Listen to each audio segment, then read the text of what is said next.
بسم الله الرحمن الرحيم الحمد لله الذي هدانا لهذا وما كنا لنهتدي لولا أن هدانا الله لقد جاءت رسل ربنا بالحق رسلا مبشرين ومنذرين لئلا يكون للناس على الله حجة بعد الرسل وكان الله عزيزا حكيما وصلوات الله وسلام عليه وعلى آله وصحبه أجمعين. Salamullahi alaykum wa rahmatullahi wa barakatuh. Bienvenue à vous, toujours dans cette 58e leçon intitulée Aqsamul ibadati khamsa. L'adoration repose sur 5 parties et nous nous étions arrêtés à la partie numéro 3 qui est l'adoration par le corps. Ibadatun badaniyya wa dhalika kal qiyami wal ruku'i was sujudi في الصلاة وكالصوم وأعمال الحج والهجرة والجهاد إلى غير ذلك من العبادات البدنية.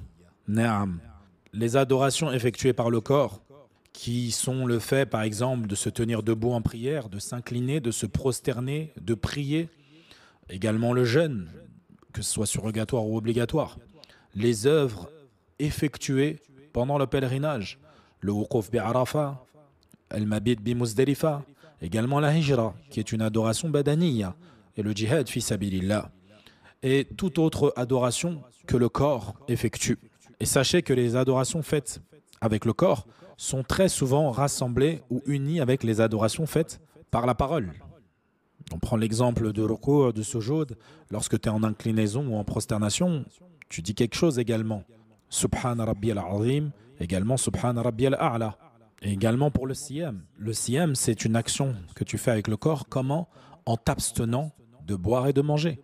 Donc tu t'interdis de boire et de manger et d'avoir des rapports intimes avec ton épouse pour Allah Azza wa Jal. Donc tu fais un acte physique qui est la privation de choses tout à fait naturelles en soi. Et concernant la hijra, qui est un acte également fait par le corps, qui est l'un des 3 actes les plus spécifiques avec une récompense qui n'a nul égal.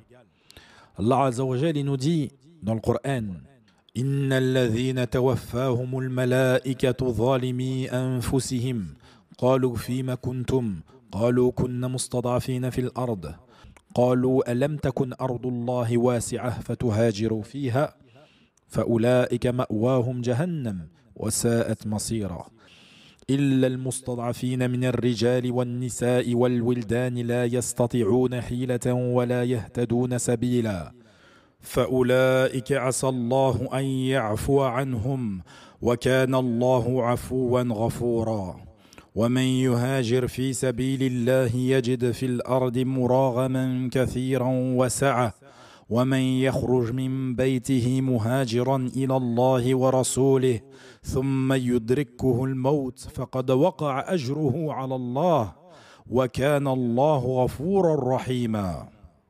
Subhanallah.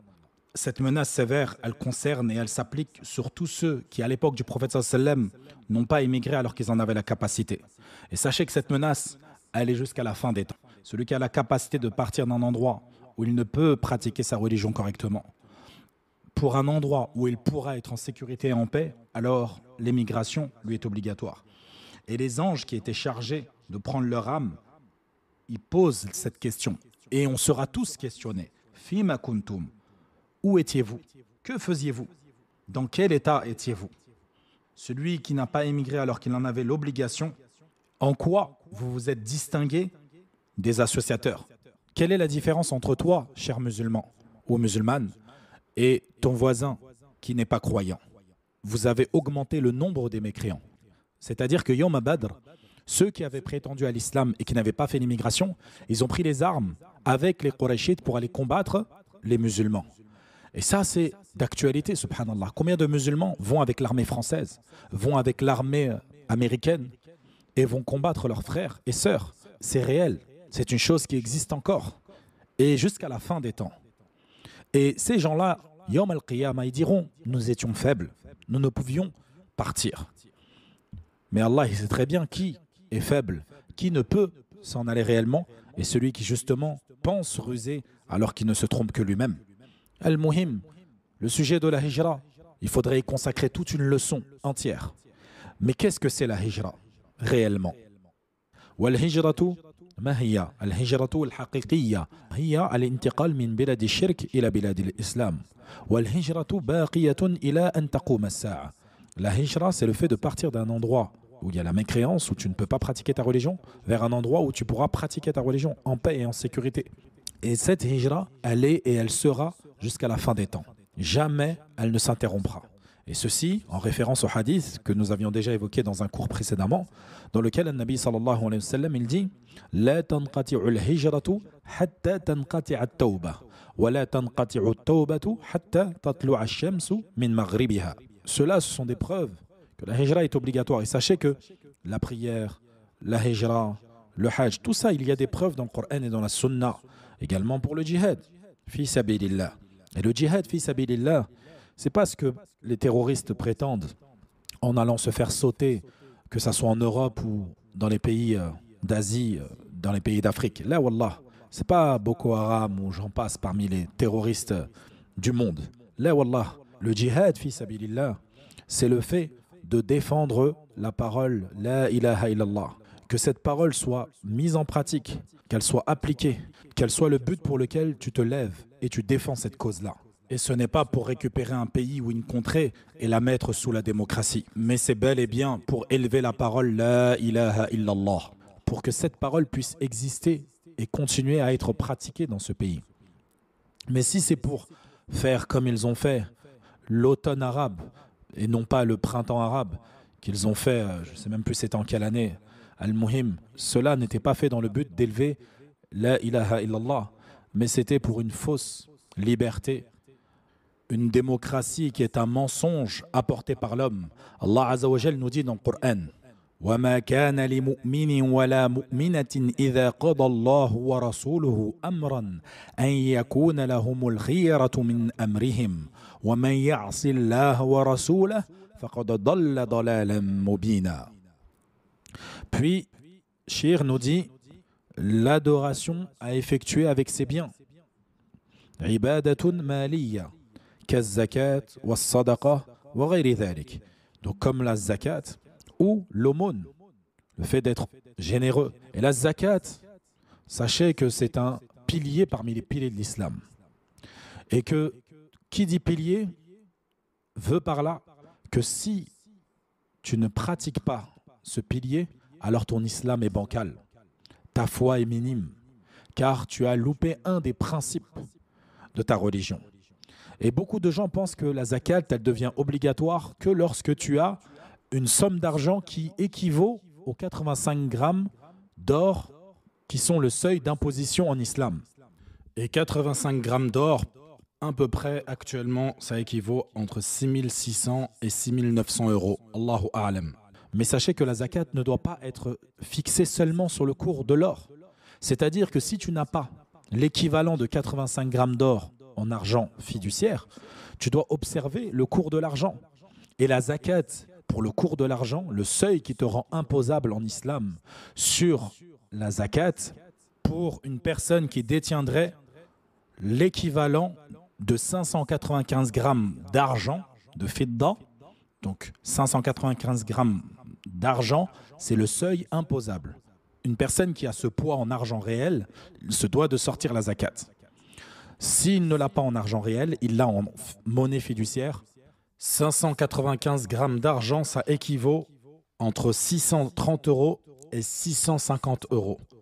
Celui qui posséderait cette somme-là pendant un haoul, une année hégérienne et non grégorienne, alors il devra sortir la zakat. S'il a en sa possession une telle somme et que ce qu'il possède ne descend jamais en dessous de cette barre symbolique, que cet argent soit sur un compte, en dessous de son lit, son canapé, peu importe, il se doit de sortir la zakat. Il prend tout ce qu'il possède, disons qu'il n'a à ce moment-là que 2500 euros. Il fait 2500 euros divisé par 40. Et ce n'est pas seulement sur le cours de l'or.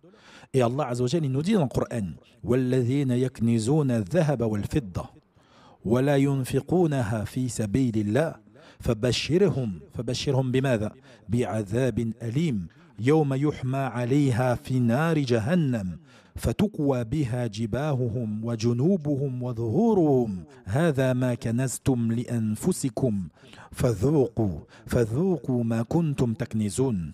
Allahumma musta'an, qu'Allah nous en préserve.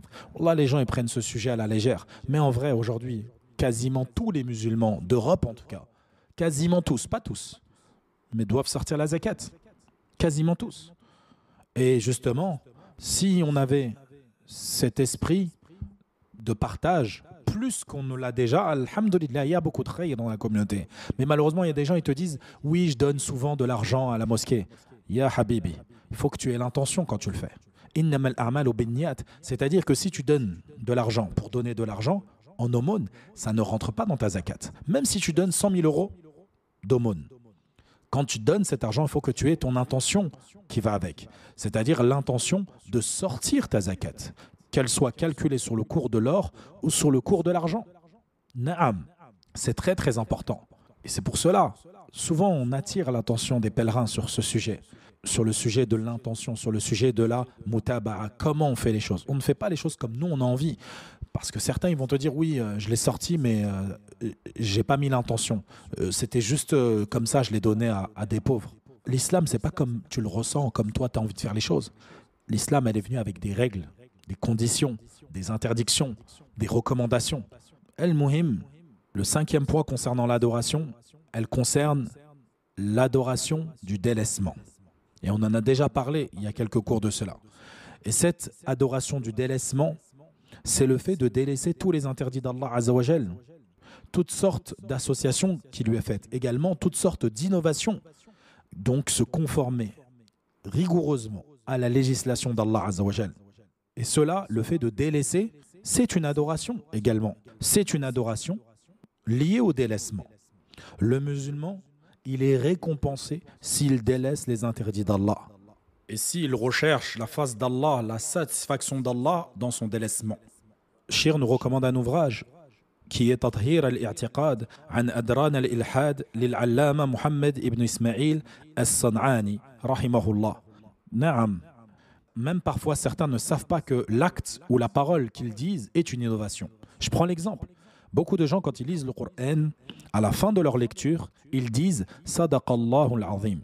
C'est une belle parole en soi, mais elle ne fait pas partie de la sunna du prophète sallallahu alayhi wa sallam. Lorsqu'il finissait de lire le Coran, il ne disait pas cela.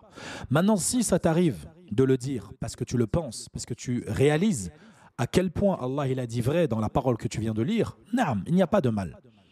Comme le fait, par exemple, si tu évoques un hadith et que la parole, elle te paraît tellement vraie, tellement authentique, tellement pure, que tu dis « Sadaqa Rasulullah sallallahu alayhi wa sallam ». Il n'y a pas de mal si tu le fais parfois. Mais par contre, si tu le fais de manière répétitive, comme si cela faisait partie de la voie des pieux prédécesseurs, de ce que son messager nous a laissé en héritage, alors là, tu rentres dans l'innovation. Et ceci, il y a plein d'actes similaires à cela, plein de paroles similaires à cela. Et comme nous disait Shir, rahimahullah, il nous disait, il est meilleur de ne pas faire une sunna pendant X temps parce que tu n'as pas la preuve de cette sunna, plutôt que de faire un acte qui est une innovation et il te parvient plus tard qu'au final, tu as innové dans la religion d'Allah. Naam. Entre ces deux mots, M-A-U-X, il est meilleur de ne pas apporter un bien et de s'être privé d'un bien plutôt que d'apporter un mal et d'accomplir quelque chose de totalement interdit. فأكتفي بهذا القدر اليوم. Nous rentrerons dans la prochaine leçon, Inch'Allah wa ta'ala, concernant les œuvres. Quelles sont les conditions pour que nos œuvres soient acceptées? Wa sallallahu wa sallam ala nabiyyina Muhammad wa ala alihi wa sahbihi ajma'in.